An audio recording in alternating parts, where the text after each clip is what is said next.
Tú eres el Rey, Señor.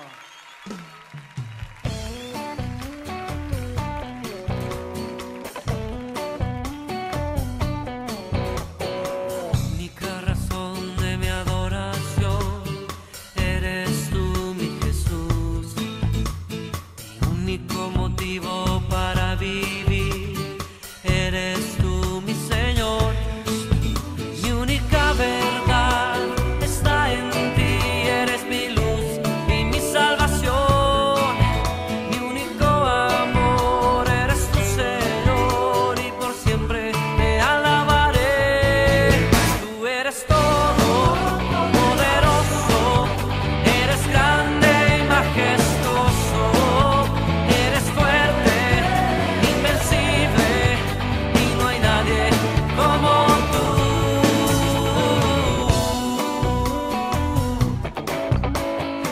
Única razón de mi adoración eres tú, mi Jesús.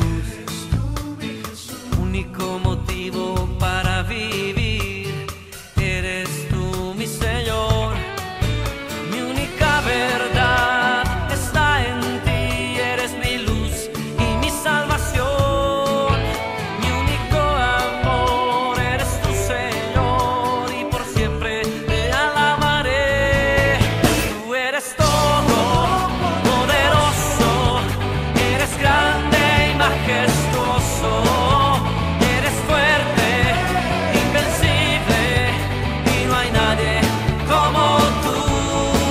Tú eres todo poderoso, eres grande y majestuoso, eres fuerte, invencible y no hay nadie como tú. Tú eres todo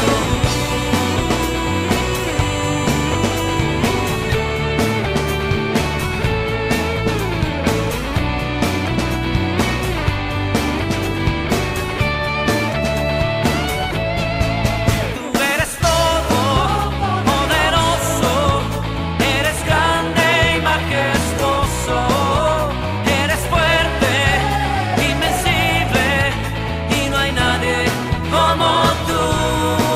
Tú eres todo poderoso, eres grande y majestuoso, eres fuerte, invencible y no hay nadie como tú.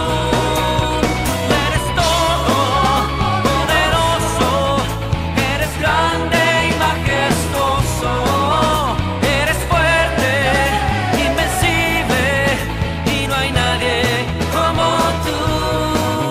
Tú eres todo poderoso, eres grande y majestuoso, eres fuerte, invencible y no hay nadie como tú.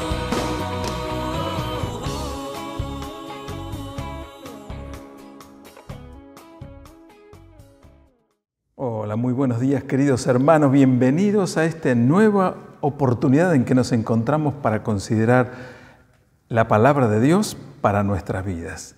Es un gusto para mí poder hablarte hoy y que estés allí para seguir estos estudios domingo tras domingo. Quiero invitarte, si estás en la ciudad de Buenos Aires, cada domingo a las 10:30 en Gabriela Mistral 2670 en la ciudad de Buenos Aires, que puedas venir y participar de nuestros cultos presenciales. Pero si no estás aquí, que nos puedas seguir cada domingo a las 10:45 por este mismo canal de YouTube. Te pido por favor que te suscribas y que toques la campanita, así vas recibiendo en cada oportunidad un aviso cuando hay un nuevo video publicado. En esta mañana, luego de haber escuchado esa hermosa melodía de alabanza, quiero continuar con este estudio acerca del crecimiento, esta breve serie que llamamos Creciendo. Y en esta oportunidad quiero invitarte a que me sigas en las Escrituras, en la carta del apóstol Pablo a los Efesios capítulo 6, los versículos que van del 10 al 20. Este es un pasaje muy conocido, bien conocido por los cristianos. Quizás si estás por primera vez escuchando un mensaje cristiano, esta sea la primera oportunidad en la que puedas acercarte a las Escrituras, y quiero invitarte a que tengas pongas toda tu atención para que Dios pueda hablar a tu corazón, a tu alma, a tu vida y pueda comenzar una nueva vida tomado de la mano del Señor.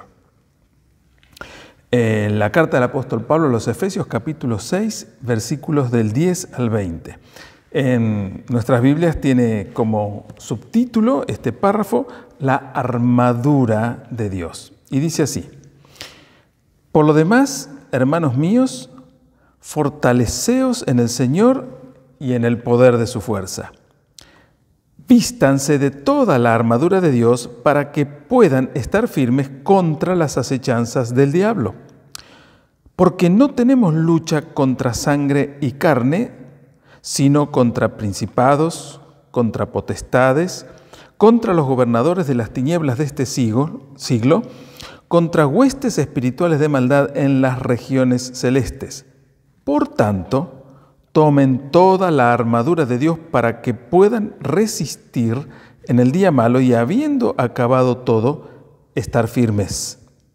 Estén pues firmes, vestidos vuestros lomos con la verdad y vestidos con la coraza de justicia y calzados los pies con el apresto del Evangelio de la paz. Sobre todo, tomen el escudo de la fe con que puedan apagar todos los dardos de fuego del maligno, y tomen el yelmo de la salvación y la espada del Espíritu, que es la palabra de Dios, orando en todo tiempo con toda oración y súplica en el Espíritu, y velando en ello con toda perseverancia y súplica por todos los santos y por mí, a fin de que al abrir mi boca me sea dada palabra para dar a conocer con denuedo el misterio del Evangelio, por el cual soy embajador en cadenas, que con denuedo hable de él como debo hablar. Una vez más estamos en un pasaje de una de las cartas del apóstol Pablo que él escribe desde la cárcel. Recordemos que él está preso, como en otras oportunidades, él está preso a causa de predicar el Evangelio. Y el hecho de estar preso porque predicaba el Evangelio, porque la prédica del Evangelio era considerada subversiva para las autoridades de aquel entonces, porque él predicaba acerca de una libertad en Cristo y de que el único Señor al que teníamos que someternos era el Señor Jesucristo, cuando la autoridad era el Imperio Romano y el César era el Señor, era el Dios. Por lo tanto, creer en Cristo era aceptar solamente a Dios Padre, al Dios Trino, como el único soberano y negar cualquier otra soberanía. Por lo tanto, se consideraba una subversión y un peligro de sedición. Siempre estaban atentos en el Imperio Romano de que los judíos pudieran desear levantarse en armas rebelándose en contra de la opresión del Imperio Romano. Ya habían tenido alguna experiencia con las rebeliones de los macabeos, entonces estaban muy atentos y cualquier vislumbre de sedición, de rebeldía, de revuelta, era inmediatamente sofocado para evitar cualquier complicación. Y bueno, algunos judíos que no eran romanos, que no estaban a favor de los romanos, pero que estaban en contra del Evangelio porque lo veían desde su perspectiva religiosa como una amenaza a la fe tradicional, a la fe ancestral del judaísmo. Entonces encontraron una oportunidad, de alguna manera poniéndose de acuerdo con el Imperio Romano, que eran sus opresores, pero que en este caso les convenía estar de acuerdo porque denunciaron al apóstol Pablo como un sedicioso, porque para ellos lo era en el sentido religioso, pero podía también serlo para los romanos en el sentido político o militar. Entonces lo denunciaron para que fuera condenado, y allí está, preso en la ciudad de Roma, porque él había apelado al César para defenderse delante del sumo magistrado, y está allí escribiendo sus cartas desde la prisión, y desde la prisión, que en realidad no era una celda, no era una cárcel, sino que era una casa que él alquilaba y que estaba adaptada para que él pudiera tener una prisión domiciliaria, obviamente siempre custodiado por soldados que se iban turnando diariamente. Y desde esa prisión domiciliaria él tenía cierta comodidad y cierta libertad de recibir a personas que le visitaran, pero también estaba siempre en contacto con los soldados, de donde él toma esta ilustración de la armadura de la cual habla en estos versículos. Pero el tema de esta ocasión es, seguimos con la serie del crecimiento, crecemos, creciendo, y en esta mañana decimos que crecemos en la lucha espiritual. Crecemos cuando luchamos contra las acechanzas del enemigo, y en el caso espiritual las acechanzas del enemigo son acechanzas diabólicas, satánicas. Entonces el cristiano es alguien que está constantemente enfrentado a un enemigo, al enemigo de nuestra alma, al enemigo de nuestra espiritualidad, de nuestra vida, y tenemos que aprender a luchar en contra de las acechanzas, en contra de las tentaciones, en contra de las provocaciones, en contra de nuestras propias debilidades, pero por sobre todas las cosas en contra de la acechanza del enemigo que atenta contra nuestra vida espiritual para que abandonemos nuestro camino de fe, para que dejemos de seguir a Jesucristo, para que renunciemos a nuestras convicciones espirituales y vivamos tranquilamente, sin ningún tipo de molestia, como vive el mundo, sin convicciones, por supuesto, sin Cristo, sin fe y sin esperanza, pero también sin amenazas del enemigo, porque el enemigo, Satanás, no molesta al que está en el mundo porque ya le pertenece. Entonces, repasando un poquito el pasaje que hemos leído, y desde la perspectiva que lo presenta el apóstol San Pablo, hablando inclusive como con la imagen o la ilustración del soldado, está planteando el concepto de que el cristiano, nosotros como cristianos, tenemos una perspectiva militar, somos soldados. Muchos cristianos vivimos la vida cristiana como si fuera un dato más entre otros en nuestra existencia. Soy cristiano como, no sé, soy argentino, como soy de la ciudad de Buenos Aires, soy de tal profesión o de tal cultura, o me identifico con tal equipo de fútbol o con tal partido político. Entonces el cristianismo para muchos cristianos es simplemente una característica superflua, algo, como podríamos decir, algo de color, pero que no implica un compromiso serio en la vida. Así como trabajan, estudian, viajan, así también hay un lugar para la fe, y la fe es poco más que un pasatiempo. Pero Pablo nos llama la atención sobre el hecho de que la vida cristiana no es un juego, es una lucha, una batalla que hay que pelear. Como cristianos estamos desafiados a crecer, estamos desafiados a vivir la vida nueva que tenemos en Cristo, a vivir la vida cristiana con el desafío de madurar, de crecer, de ir escalando en nuestra experiencia espiritual, de tal manera que en la medida que vamos creciendo podamos ser más hábiles, más capaces, más útiles para el propósito que Dios tiene para nuestra vida, porque Dios tiene un propósito para tu vida como para la mía. Dios quiere usarnos para bendecir nuestra vida, para bendecir a través de nosotros la vida de otros y para glorificar su nombre. Pero estos propósitos que se combinan y confluyen en el propósito de Dios como uno en general, se van pudiendo concretar en la medida que nosotros vamos creciendo. Decíamos, en la medida que nos consagramos, en la medida que nos comprometemos, en la medida que lo recibimos a Él correctamente, en la medida que adoptamos o nos adaptamos a la vida que Dios nos propone, pero encima y particularmente en este caso, cuando identificamos a nuestro enemigo y nos preparamos y nos capacitamos para hacer frente a ese enemigo y que ese enemigo no pueda debilitarnos, no pueda destruirnos, no pueda apartarnos del propósito que Dios tiene para nuestra vida. Somos soldados y en el concepto de la milicia, en el concepto militar, era en la época del apóstol Pablo el servicio militar o el enrolamiento en el ejército era semejante a lo que sucede en Argentina o en algunos otros países de Latinoamérica, donde ya no existe el servicio militar obligatorio, donde uno no tiene opción de rechazarlo, sino que llegada cierta edad hay que sí o sí cumplir con el requisito de enrolarse en las milicias para capacitarse y prepararse.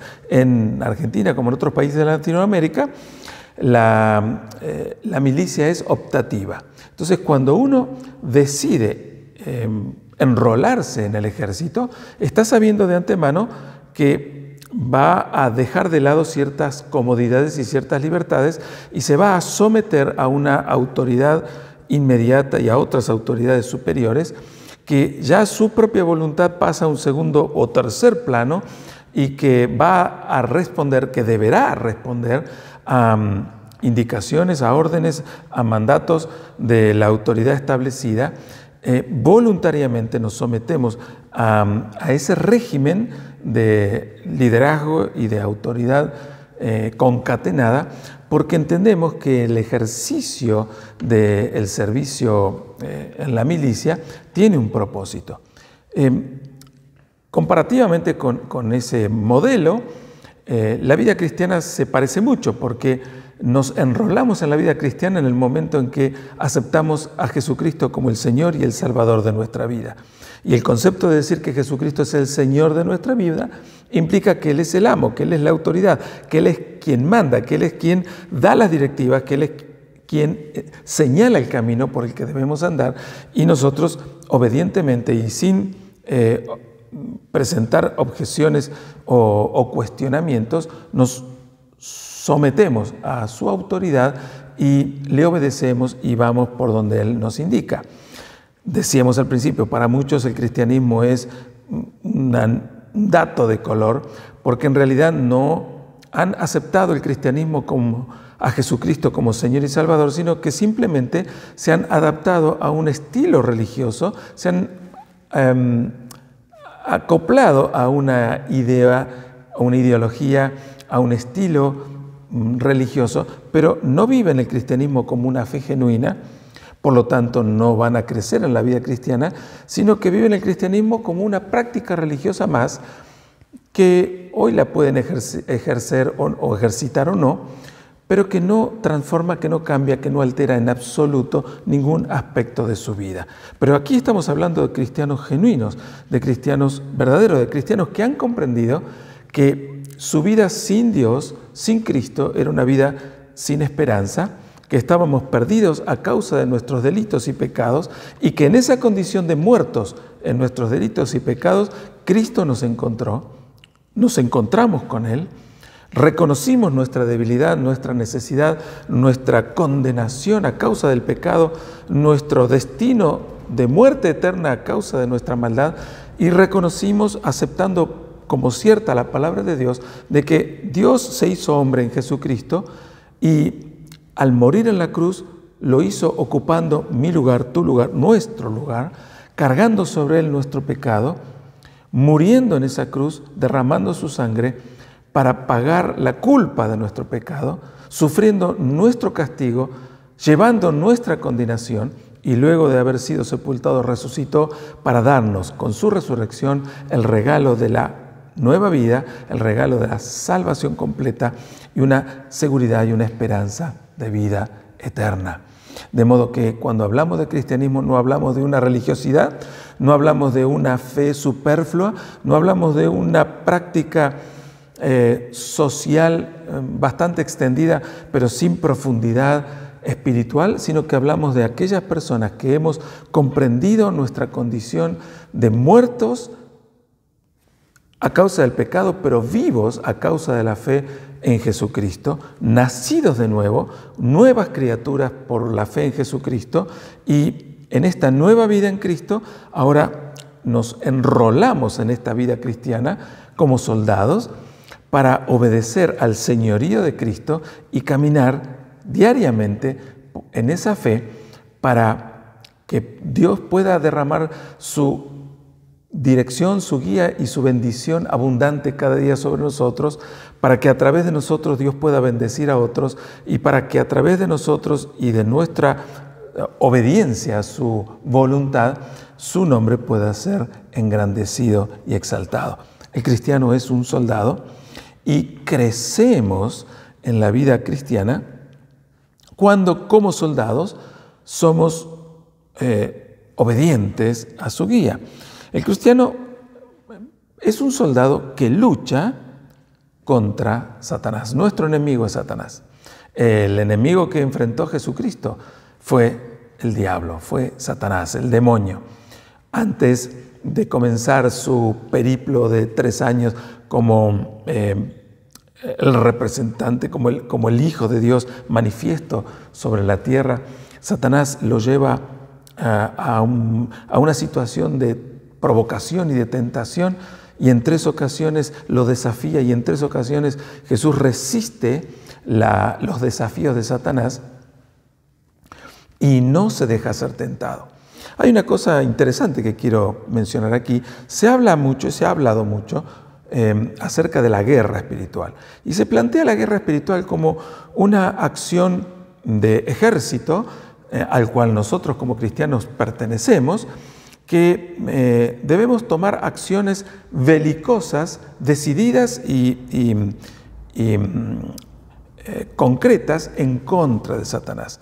Quiero decirles que yo no veo en la Biblia ninguna indicación de parte de Dios en la que nosotros como cristianos debemos asumir un rol agresivo en contra de Satanás. De ninguna manera veo el concepto o los conceptos de guerra espiritual en la Biblia. Al contrario, cuando la Biblia habla de los conflictos espirituales que tenemos, lo refiere como lucha. En este pasaje particularmente lo refiere como una lucha, no como una guerra. Y la diferencia entre lucha y guerra es que la lucha es una confrontación cuerpo a cuerpo, frente a frente, uno a uno. La guerra es ya toda una estrategia sofisticada de ejércitos.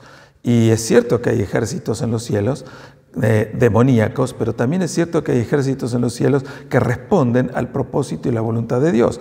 Los ángeles y sus principados espirituales que se confrontan y que se enfrentan en los lugares celestiales. Pero nosotros no estamos en esos lugares, nosotros estamos aquí sobre la tierra y somos llamados a estar preparados para esta lucha que es constante, que es cotidiana, que es frecuente, y que si no estamos preparados, si no estamos bien pertrechados, seremos debilitados y seremos derribados.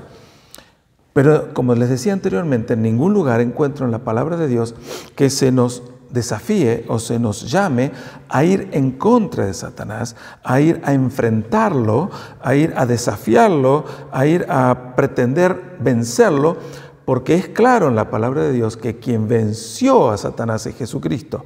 La victoria es de Él y es nuestra porque Él nos la da.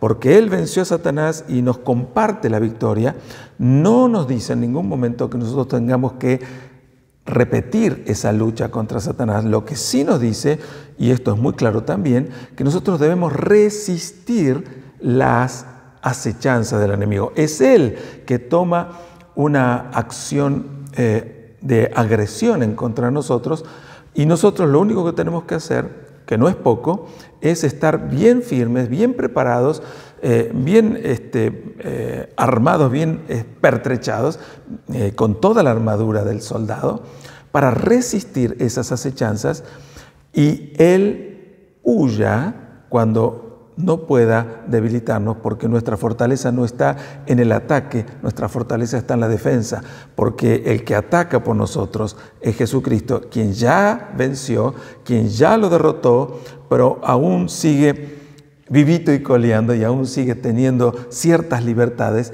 para amenazarnos, para tratar de debilitarnos. Lo que Satanás hizo con Jesús en el desierto cuando quiso debilitarlo con aquellos 3 ejemplos de las tentaciones, de que convirtiera las piedras en pan para comer, que se tirara de lo alto del templo para que los ángeles vinieran a socorrerlo, Jesús en ningún momento devolvió la provocación diabólica, simplemente manifestó su firmeza desde su posición como Dios, como Hijo de Dios, como enviado de Dios, con un propósito. Simplemente le citó la palabra de Dios, la Biblia, simplemente se afirmó en las verdades eternas de la palabra de Dios, y el diablo se alejó por un tiempo. Y es interesante que en esa tentación de Jesús dice que el diablo se alejó por un tiempo. Lo mismo que pasa en tu vida y en la mía. Cuando somos capaces de resistir al enemigo, a Satanás, él se va, porque encuentra una resistencia, una firmeza en nuestras vidas cuando estamos firmes en la fe en Jesucristo. Pero se va por un tiempo y volverá.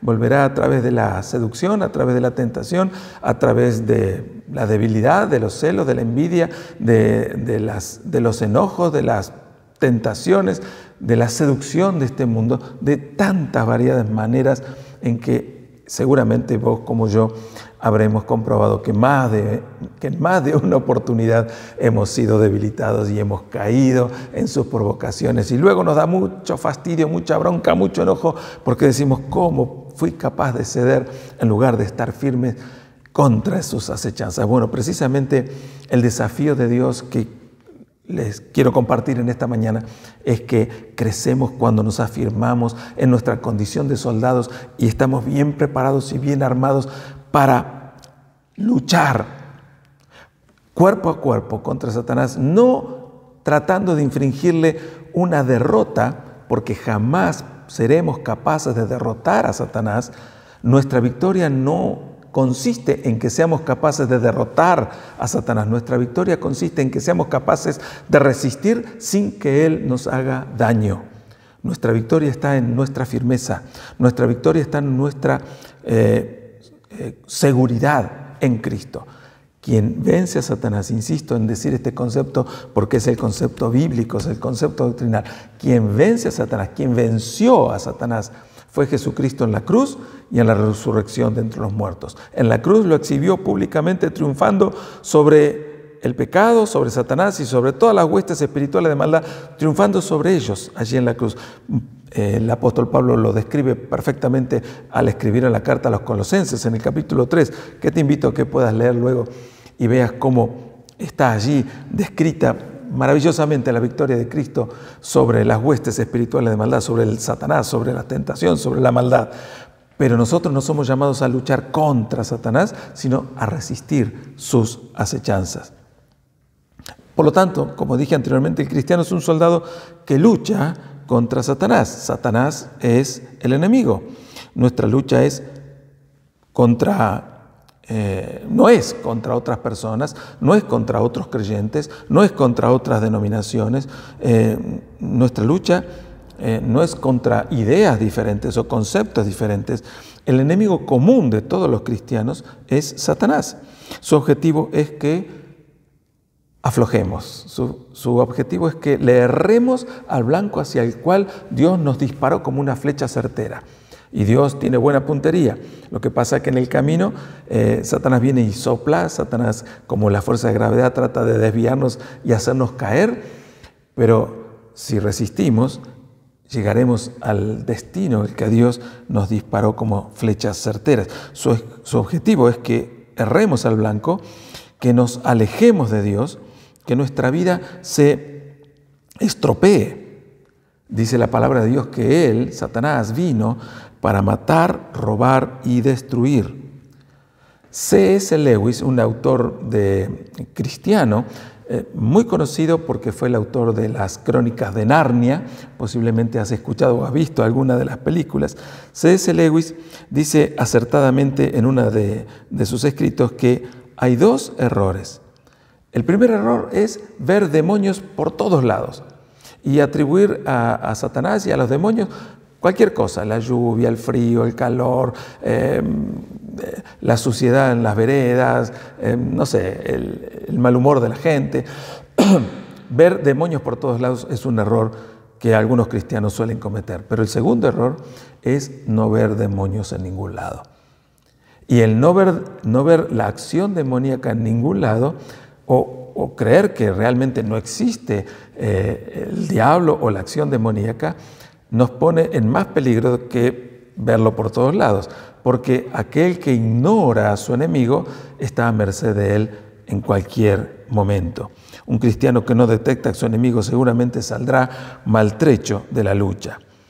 Por lo tanto, entonces el cristiano es un soldado que lucha contra Satanás, pero como dice este pasaje, con la armadura de Dios. Y aquí está el meollo de estos versículos, de este pasaje que hemos leído.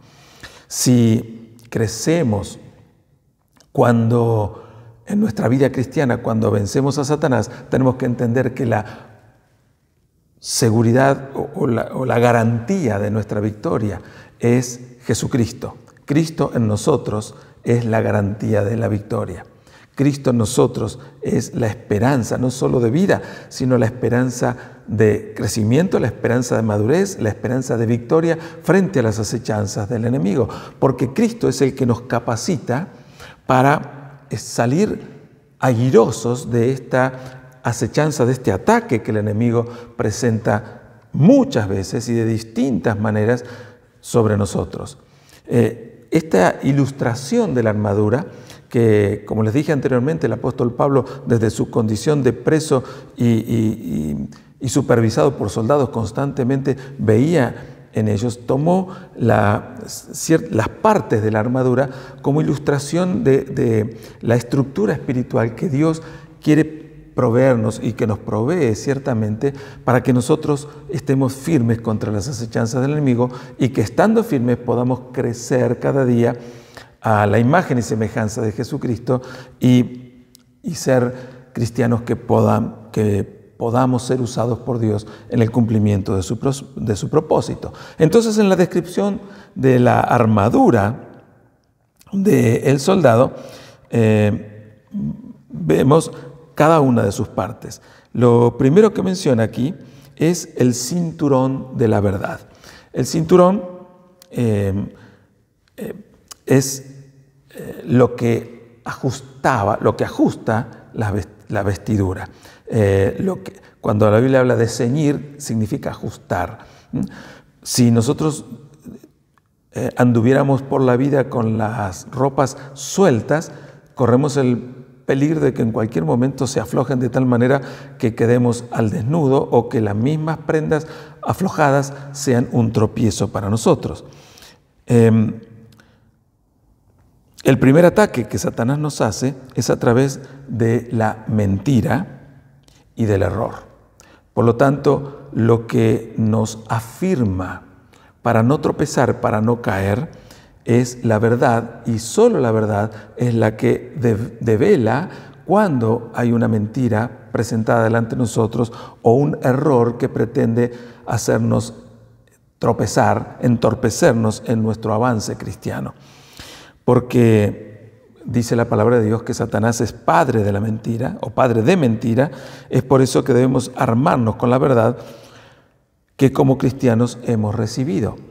Jesucristo le dijo a algunos discípulos que habían creído en Él que si permanecían en su palabra, conocerían la verdad y la verdad los haría libres. Esas palabras de Jesús a estos discípulos son exactamente las mismas palabras que hoy Dios nos dice a vos y a mí. Que permanezcamos en su palabra para poder conocer la verdad. Y que conociendo la verdad vamos a ser libres ¿de qué? Del engaño, de la mentira, del error. Cuando el apóstol Pablo veía a los soldados y veía que el cinturón siempre tenía que estar bien firme para que las ropas estuvieran cada una en su lugar y si tenían que enfrentarse en una lucha cuerpo a cuerpo, la vestimenta fuera una protección y no un estorbo, Pablo imaginó al cinturón como la necesidad de afirmarnos en la verdad de la palabra de Dios. Si la verdad de la palabra de Dios no la tenemos tan firme y tan segura, cuando el diablo venga a atacarnos, vamos a trastabillar, vamos a debilitarnos, vamos a confundirnos, vamos a caer, vamos a tartamudear, sencillamente porque ignoramos la verdad. Porque va a venir con una mentira, quizás una mentira burda, una mentira sin mucho sustento, sin mucho argumento, pero la debilidad está en nosotros porque ignoramos la verdad. El que conoce la verdad no puede ser fácilmente engañado, no puede ser fácilmente confundido. Es imperioso en la vida del cristiano que conozcamos la verdad. Es imperioso en la vida de un hijo de Dios que conozcamos de tal manera la verdad que cuando alguien venga por error, por confusión o por malicia a decirnos que algo es diferente a lo que dice la palabra de Dios, inmediatamente nos demos cuenta, se encienda una luz roja de alarma y que podamos reaccionar diciendo: eso no es verdad, porque no coincide con la palabra de Dios. Yo no estoy pretendiendo que nos aprendamos la palabra de Dios de memoria. No conozco persona que sea capaz de semejante hazaña, pero sí sé por experiencia propia y por conocimiento de otros que en la medida que leemos la palabra de Dios frecuentemente, diariamente, constantemente, esa palabra de Dios, aunque no nos quede grabada literalmente en nuestra memoria, queda grabada su sustancia, y el Espíritu Santo, en el momento que lo necesitamos, acude en nuestra ayuda, en nuestro auxilio, para recordarnos o para hacernos, en todo caso, encender esas luces rojas de alarma cuando algo no coincide con el contexto general de la palabra de Dios. Necesitamos ir cada día a la palabra de Dios como el desayuno, el almuerzo, la merienda y la cena, como el alimento cotidiano que es nuestro sustento para mantenernos con ánimo, con fuerza y con conocimiento. Entonces, el cinturón representa aquel conocimiento de la palabra de Dios que afirma todo el resto de la armadura, porque todo lo demás, sin conocimiento de la palabra de Dios y sin la verdad de la palabra de Dios, puede llegar a ser un estorbo. Pero luego de hablar del cinturón, habla de la coraza. La coraza es la parte frontal, es la pechera. Sería hoy como el chaleco antibalas que usan los soldados. Ellos pueden estar medianamente tranquilos frente a un ladrón o a un criminal, porque obviamente que van a tratar de evitar ponerse frente a las balas, pero si alguna bala pretende afectar alguna parte vital, va a encontrarse con una coraza que detendrá aquellas balas que puedan dañarlo mortalmente. La coraza aquí está representando la justicia.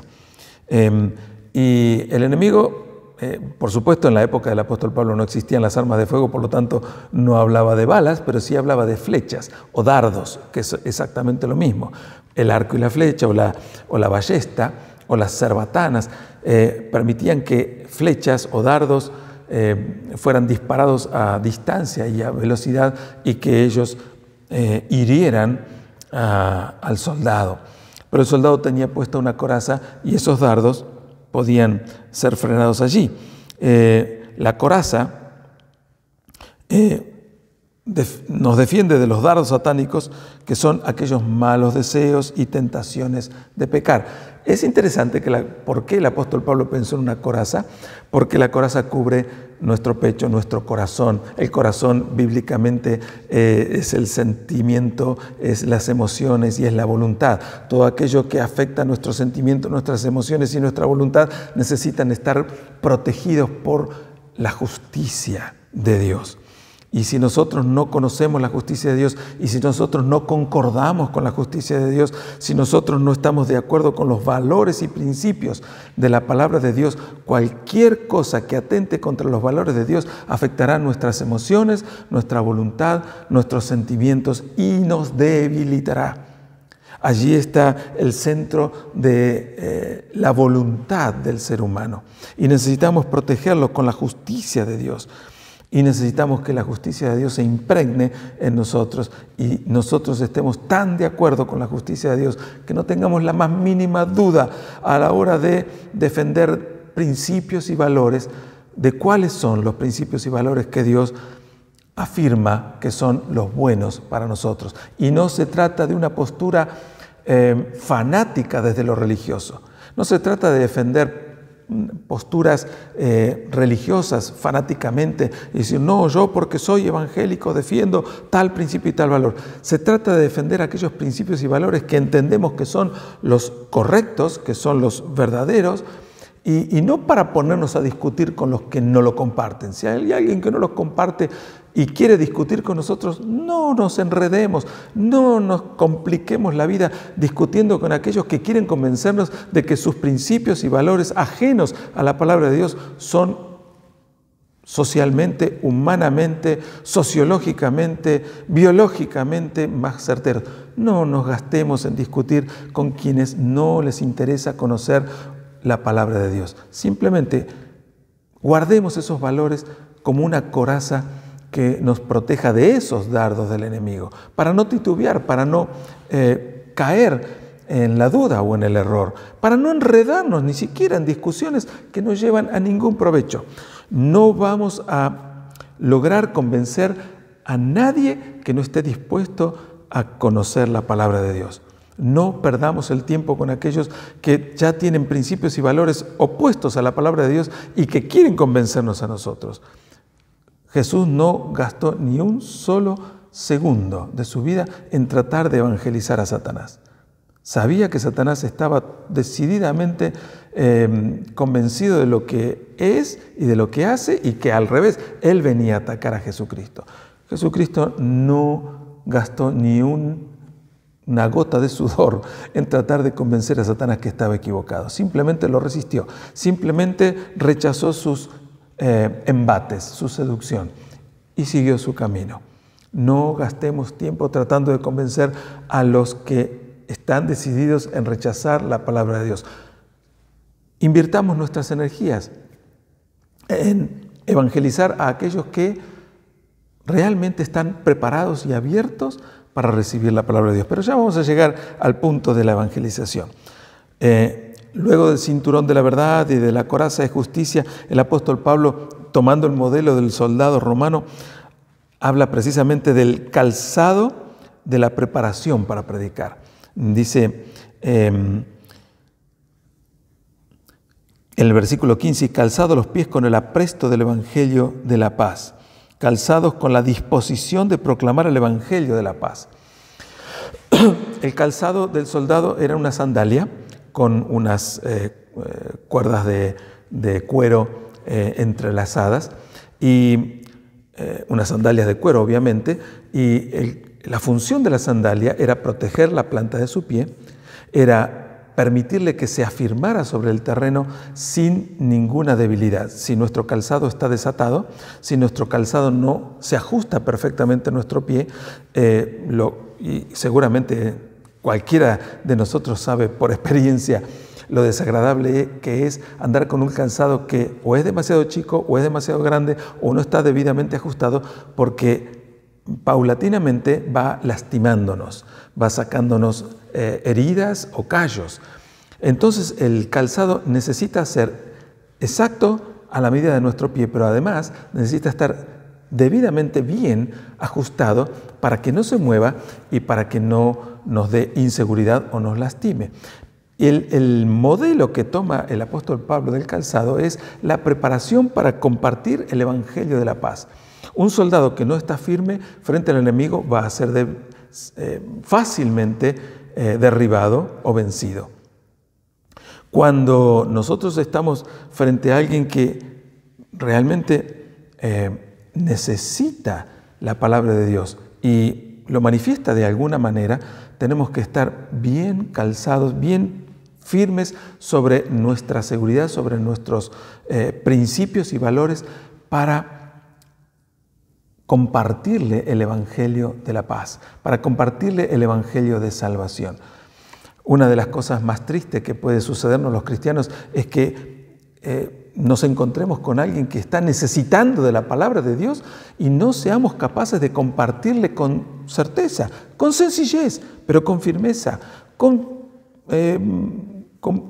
2 o 3 versículos que claramente nos permiten presentar el Evangelio de salvación, por no estar preparados, por no conocerlos o por no estar interesados en la necesidad espiritual de las otras personas.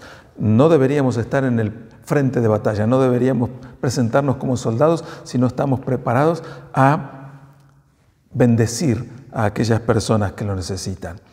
Entonces, la verdad ajustando toda nuestra vida, la justicia protegiendo nuestros sentimientos, nuestras emociones y nuestra voluntad, el calzado, la disposición para presentar el Evangelio de salvación. Una vez, estoy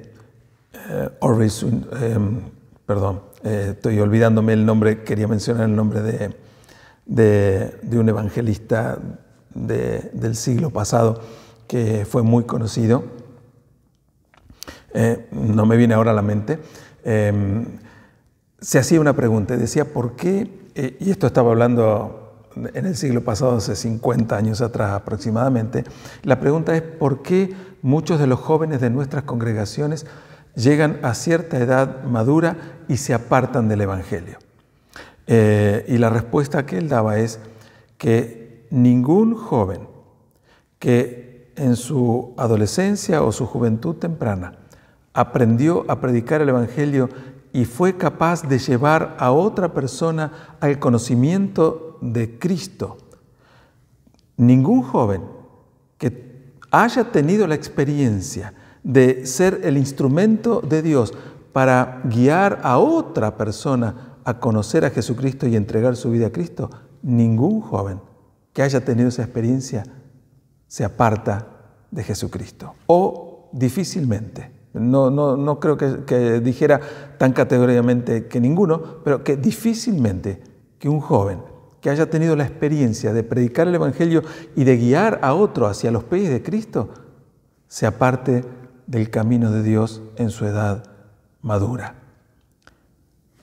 Lo que está diciendo en otras palabras es que los jóvenes que llegan a la edad madura, que se apartan del Evangelio, es porque nunca experimentaron la bendición de ser usados por Dios como instrumento escogido para llevar a otros desde la oscuridad del pecado y de la muerte hacia la luz de la salvación por medio de la fe en Jesucristo.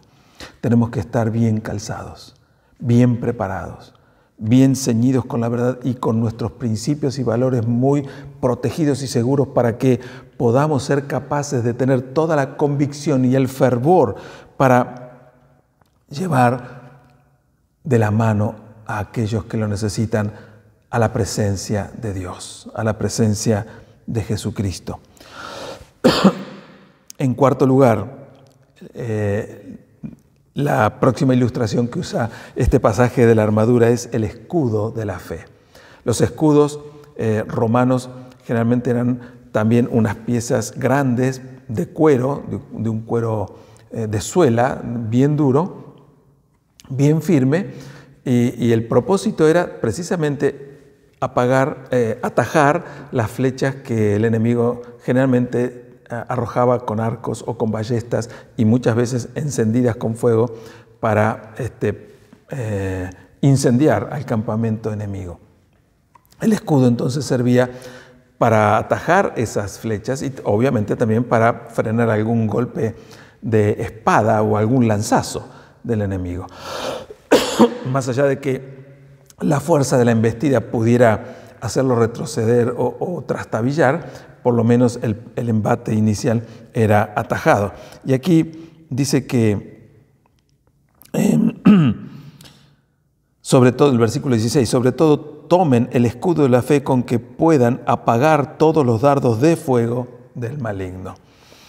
El cristiano se ve atacado por muchas flechas, por muchos dardos, dardos de incredulidad, dardos de duda, dardos de confusión, hoy en día la sociedad ha argumentado con cierta ínfulas de filosofía elevada para negar la existencia de Dios, para negar los valores y principios escriturales, para que sean aceptados valores mundanos, valores diabólicos, valores satánicos, y muchas veces tenemos que callarnos la boca simplemente para no meternos en complicaciones, pero no se conforman con rebatir los principios y valores cristianos, sino que quieren imponerlos. Y vemos cada vez con mayor vehemencia que ese ataque a los valores espirituales cristianos se incrementa cotidianamente, y hasta los gobiernos y las autoridades de los países se conciertan para darles lugares aún en las leyes de los países, de modo que si algún cristiano niega esos principios y valores mundanos, pueda ser cuestionado legalmente. Entonces, muchos cristianos que no tienen la verdad afirmando sus conocimientos, los valores protegidos por la justicia de Dios, el calzado de disposición a predicar el Evangelio, muchas veces recibe esos dardos encendidos del enemigo y trastabilla y duda y se confunde, y para no entrar en conflictos, y yo no digo que tengamos que entrar en conflictos, pero simplemente para no pasarla mal, les da cierta razón y empieza a aceptar, y muchos llegan a caer en la seducción de esa filosofía mundana. Pero aquí está diciendo que lo que nos protege de esos dardos encendidos del maligno es nuestra fe, nuestra convicción de quiénes somos en Cristo.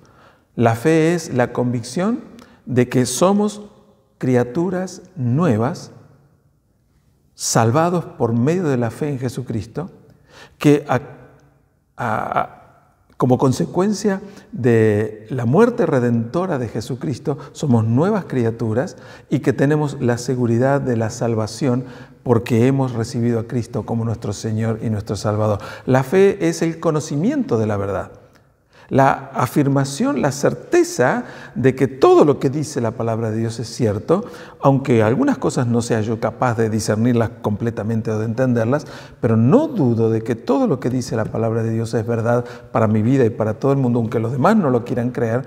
Y esa fe, esa convicción me da firmeza para que cualquier dardo que el enemigo, con toda astucia, con toda la sapiencia de la sabiduría de este mundo, quiera argumentar para confundirme o llevarme a su terreno, simplemente yo me escude detrás de la verdad de Dios y no permita que esa acechanza me afecte.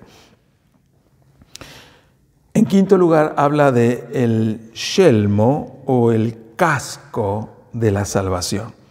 El principal y preferido ataque de Satanás es intentar que el ser humano se pierda en sus pecados, en sus fracasos y en sus frustraciones. Pero Dios nos arma del casco, del yelmo de la salvación que está en Cristo, dándonos el perdón de los pecados y la salvación eterna. El yelmo, el casco, sabemos muy bien los que andan en motos, o hemos visto a motoqueros que por ley deben ir siempre protegidas sus cabezas con el casco, que permite que cualquier golpe recibido en la cabeza no dañe la cabeza, que el daño lo lleve el casco, pero no nuestra integridad. Bueno, el soldado tenía su cabeza protegida con casco, generalmente de metal, cosa que si venía un hachazo, un espadazo, un golpe, un mazazo, pudiera sentir el golpe, pero no se le partiera la cabeza. El enemigo atenta directamente contra nuestra mente, contra nuestra cabeza, contra nuestros pensamientos, contra nuestro razonamiento, los argumentos del enemigo. Cuando Satanás tentó a Jesús allí en el desierto, usó los argumentos, usó la argumentación, la disquisición argumentativa para tratar de convencerlo. Atacó a la cabeza de Jesús. Y Jesús, con toda su mente bien atenta, le respondió argumentando, pero no filosóficamente ni humanamente, sino simplemente porque conocía la verdad y porque usó la verdad como un escudo, como un cinturón, como una coraza, pero también como un casco, la palabra de Dios. El casco es la seguridad de nuestra mente, está en el hecho de saber que somos salvos por medio de la fe en Cristo Jesús. Estar seguros, estar convencidos y no permitir nunca dudar de que somos salvos, que somos nuevas criaturas, que a causa de nuestra fe, de haber creído en Cristo, la salvación de Dios nos ha sido dada. No lo dudemos, aunque el enemigo venga a decirnos o a querer recordarnos nuestro pasado, nuestros errores, nuestros pecados, nuestras torpezas, nuestras debilidades, nuestros resbalones y nuestras caídas. Nunca permitamos que el enemigo nos pueda hacer dudar de que a pesar de toda nuestra naturaleza humana débil y torpe y a pesar de los pecados que hemos cometido, ahora somos salvos porque todos esos pecados fueron perdonados, fueron clavados en la cruz, porque todos esos pecados fueron echados al fondo del mar, porque todos esos pecados fueron olvidados por Dios. Porque ahora Dios nos ve a través de Jesucristo y no a través de nuestra naturaleza débil. Porque ahora Dios nos ha dado una nueva naturaleza y nos afirma en ella. Crecemos en nuestra vida cristiana. Crecemos cuando estamos bien pertrechados, bien vestidos de la armadura de Dios y resistimos a Satanás. Nosotros no lo vamos a vencer, lo vamos a resistir estando firmes. Él huirá, Él se alejará cuando comprenda que no puede debilitarnos. En sexto lugar, habla de la espada del Espíritu. Es interesante, dice el versículo 17, y la espada del Espíritu, que es la palabra de Dios. La palabra de Dios es la espada que el Espíritu pone en nuestra mano. Toda la armadura, hasta aquí, cada parte de la armadura fueron partes defensivas. La coraza, el escudo, el casco, el cinturón, el calzado, partes que nos permiten estar firmes, estar seguros, recibir los ataques y que no nos hagan daño. Pero la única parte de la armadura citada aquí que es ofensiva es la espada del Espíritu, que es la palabra de Dios. De modo que aquellos que hablan de guerra espiritual y que dicen que a veces con algunas canciones y con algunos textos del Antiguo Testamento sacados de contexto doctrinal o teológico, y pretenden que nosotros tenemos que avanzar hacia el lugar del enemigo para tomar conquista nada de eso es para nosotros los cristianos.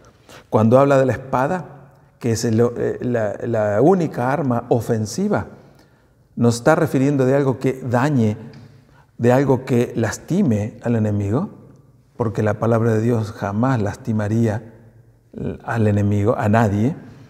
Entonces está diciendo lo que nos permite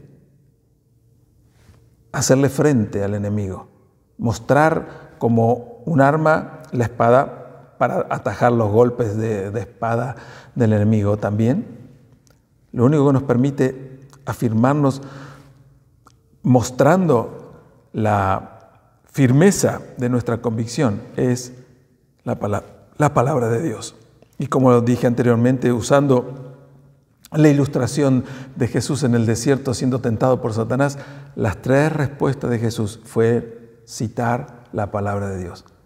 El Señor dice, escrito está, no solo de pan vivirá el hombre, sino de toda palabra que sale de la boca de Dios. Escrito está. Satanás también le citó la Biblia, pero lo citó de una manera tergiversada. Y eso es lo que va a hacer siempre Satanás. Eso es lo que van a hacer los que quieren convencernos o hacernos dudar de nuestras convicciones con filosofías mundanas. Van a utilizar la palabra de Dios distorsionándola, torciéndola, para tratar de convencernos de que lo que ellos defienden o creen no está en contradicción. Por eso es que es tan importante, que es tan necesario, que es primordial que conozcamos la verdad de primera mano, porque si no la conocemos de primera mano, el que la conoce mal o el que la usa mal nos puede llegar a confundir. La palabra de Dios es la espada del Espíritu que nos permite ponerle como rechazo, como usó Jesús en el desierto, no para lastimar, para herir o para ofender al enemigo, simplemente para defenderse de sus mentiras. Y por último, en séptimo lugar,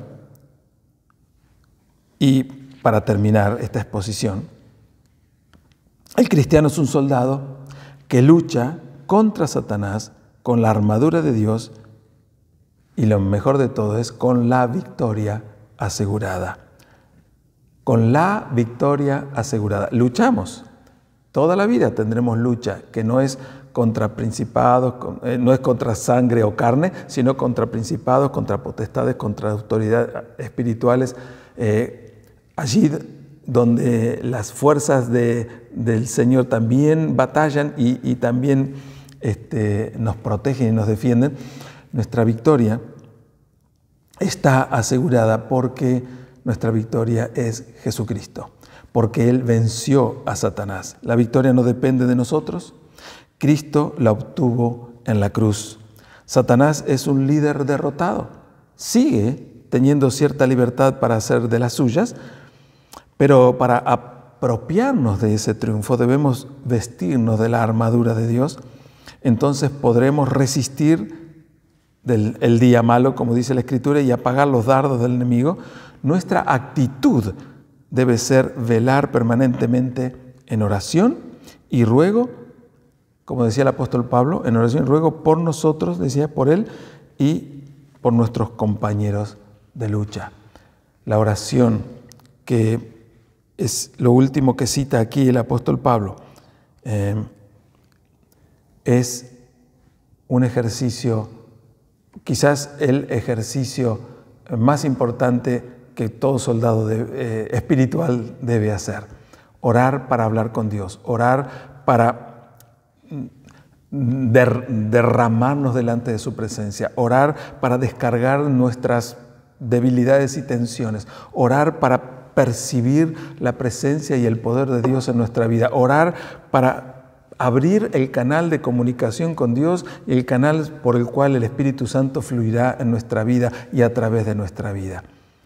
Toda la armadura de Dios, si la vestimos, si la calzamos y la usamos apropiadamente, creceremos.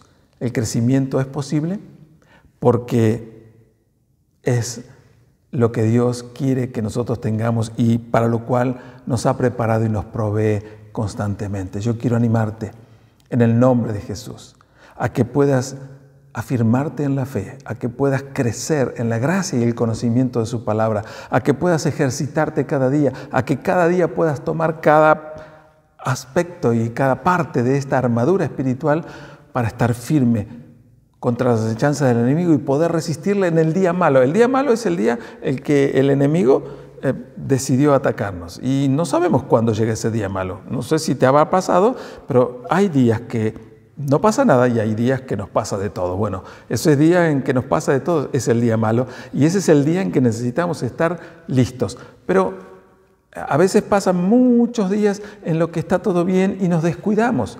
Entonces colgamos la armadura en el placar, en el ropero, y el día malo llega y no tenemos la armadura a mano. Por lo tanto, el soldado siempre está con la armadura puesta y con su espada calzada en su vaina. Estemos atentos, estemos preparados, estemos dispuestos a ser usados por Dios cuando Él quiere y como Él quiere. Estemos preparados para resistir las acechanzas del enemigo, porque vendrán, pero la victoria nos está asegurada. De antemano, la victoria es nuestra, porque la victoria es de Dios y nos la ha concedido. Te animo, te desafío, te invito a que renueves cada día tu relación con Dios, tu conocimiento de la palabra de Dios, tu relación en oración, tu crecimiento como un hijo, una hija de Dios, como un soldado en las huestes de nuestro Señor. Permitime orar por vos. Amado Señor, bendito Padre Celestial, te doy gracias porque nos desafías a crecer cada día, a crecer en el conocimiento de tu palabra, a crecer en el ejercicio de la vida cristiana, a crecer en la piedad, a crecer en la fe, a crecer en la madurez espiritual, no solo para bendecir nuestra vida, sino para bendecir a través de nuestra vida y mediante tu voluntad y tu propósito a quienes están a nuestro alrededor y para que juntos podamos glorificar tu nombre. Gracias, Señor, porque la vida en Cristo es una vida maravillosa, porque no podemos vivirla solos, pero estamos siempre tomados de tu mano. Señor, oramos para que nos des sabiduría, conocimiento, disposición y fortaleza para estar todos los días preparados, porque cuando llegue el día malo no lo sabemos, pero debemos estar bien preparados. Señor, nos tomamos de tu mano y te pido, Señor, que bendigas a cada una de las personas que están escuchando y viendo este mensaje. Te pido, Señor, que tome sus vidas. Si todavía no han entregado su vida a Cristo, que hoy puedan entender la necesidad que tienen a causa del pecado, de renunciar al pecado, de arrepentirse de su pecado y entregar su vida a Cristo, recibiéndote como Señor y Salvador. Señor, toca cada una de esas vidas. Señor, derrama tu bendición sobre cada una de esas vidas. Te lo imploro y te doy gracias en el nombre de Jesús. Gracias por estar allí. Te invito a que cada domingo nos acompañes, ya sea a las 10:30 aquí en el templo o a las 10:45 en este mismo canal de YouTube.